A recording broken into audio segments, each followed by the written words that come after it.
première chose à faire impérativement, c'est d'avoir un certificat médical qu'on appelle certificat médical initial de constat de blessure et qui détaille vraiment tout ce que vous avez ressenti et tout ce que vous avez pu avoir comme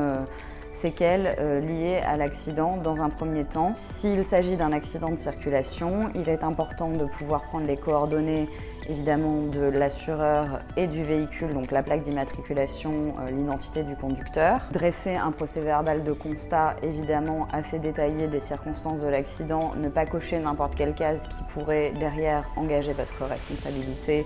aux yeux de la compagnie d'assurance.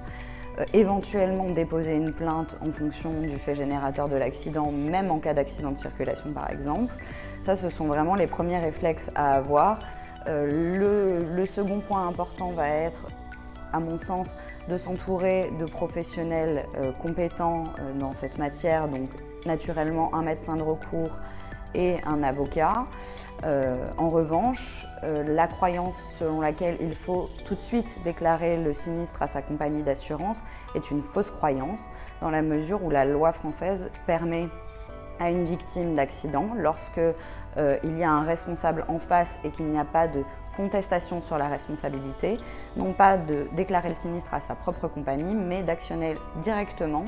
l'assurance adverse, ce qui finalement permet à la victime de ne pas avoir d'augmentation de cotisation d'assurance, de ne pas avoir un nouveau sinistre enregistré auprès de sa compagnie et d'avoir une indemnisation qui va être réellement totale avec ses propres experts notamment.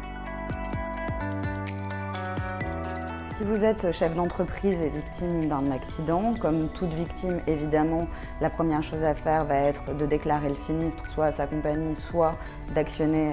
l'assurance du responsable du sinistre, de s'entourer d'un médecin de recours, de s'entourer d'un avocat, construire tout de suite son dossier médical, évidemment. Mais ce qui va venir ajouter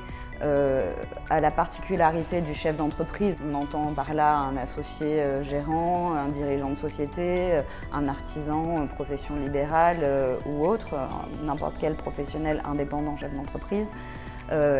il va avoir un impact direct sur son activité et donc ce qui va être important tout de suite dans un premier temps, s'il en a la capacité physique évidemment, ça va être de s'interroger sur les conséquences économiques de l'accident, les conséquences sur l'activité, au plus vite de construire également un dossier financier, mettre de côté des pièces, organiser toute l'activité de sa société ou de son activité.